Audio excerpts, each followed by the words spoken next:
કરવાનું હોય એને જાગવાનું હોઈ જવાનું હોય અંદર ટાઉનશીપ છે ને મને એવું લાગે 24 કલાક 24 કલાક થઈ ને ટાઉનશીપ પર 8 કલાક થઈ એવું કરો 8 કલાક બધા વીડિયોશ્રીને જોખમ જેવું હોય તો આપ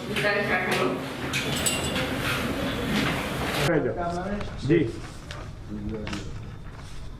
જી હસમુખ આજે જામનગર જિલ્લા પંચાયતમાં સામાન્ય સભાનું આયોજન થયેલ।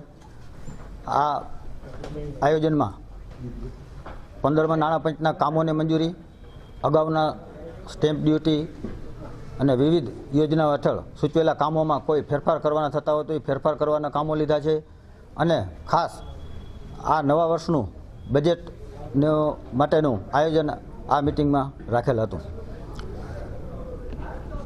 ખાસ કરીને બજેટની વાત કરીએ તો બજેટમાં વિવિધ શાખાઓના અને નવી યોજનાઓના કામ માટે અલગ અલગ વિભાગોમાં કામની પૈસાની ફાળવણી કરવામાં આવી છે।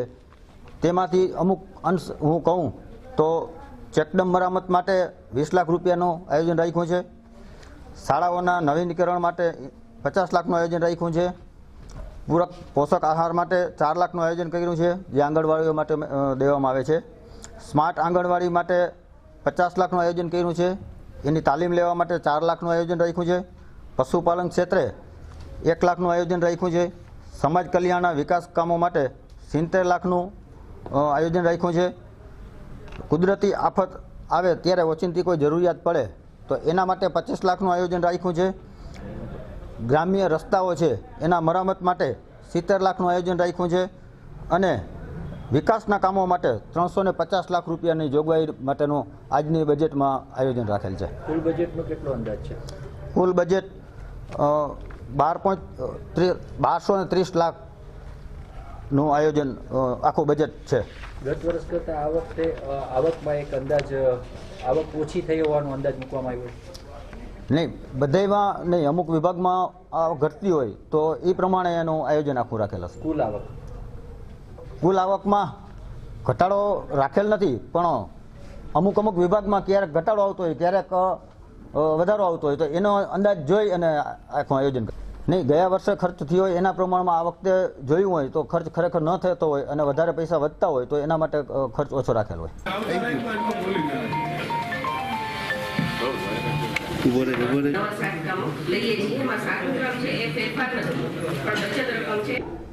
આજ રોજ જામનગર જિલ્લા પંચાયત ખાતે બજેટ રજૂ કરવામાં આવ્યું। આ 12.30 લાખના બજેટ સામે જિલ્લાની પ્રજાની સુખાકારી માટે ખૂબ જ ઓછા નાણાં ફાળવવામાં આવ્યા। આ બજેટમાં અધિકારી અને પદાધિકારીની મોજ મજા માટે જ રજૂ કરવામાં આવ્યું હોય એ રીતના આંકડાઓ રજૂ કરવામાં આવ્યા છે। 12.30 કરોડના બજેટ સામે આરોગ્ય ક્ષેત્ર માટે માત્ર 60,000 રૂપિયા જેવી મામૂલી રકમ, ખેતીવાડી ક્ષેત્રમાં માત્ર 30,000 રૂપિયા જેવી મામૂલી રકમ, પશુપાલન ક્ષેત્રમાં 1.10 લાખ રૂપિયા જેવી મામૂલી રકમની ફાળવણી કરવામાં આવી છે। ગત વર્ષનું સુધારા બજેટ પણ આજે રજૂ કરવામાં આવ્યું।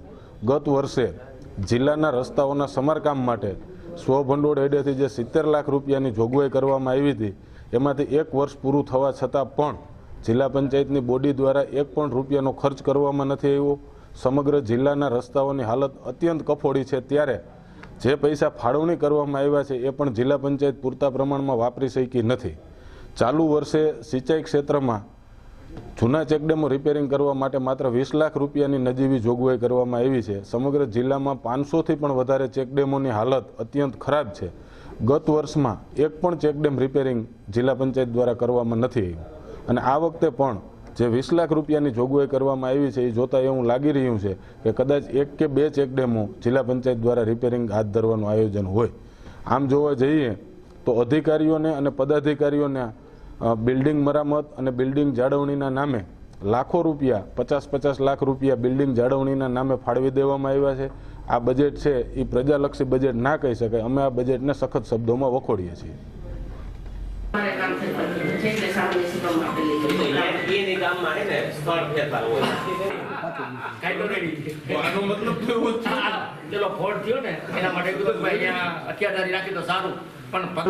ઉઘડતી સિલક સ્વભંડોળની 6,78,46,880 અને એની સામે 2023-24 વર્ષની ખરેખર આવક જે છે 4,73,80,001 રહેવા પામેલ હતી. 2023-24 વર્ષનો ખરેખર ખર્ચ જે છે 3,21,23,053 અને આ બાદ 31/3/24 રોજ ખરેખરની બંધ સિલક જે છે 8,49,05,828 રહેવા પામેલ હતી. અને વર્ષ 2024-25 સુધારેલ અંદાજપત્ર મુજબની સ્વભંડોળની કુલ આવક 6,36,48,000 રહેવા પામેલ છે.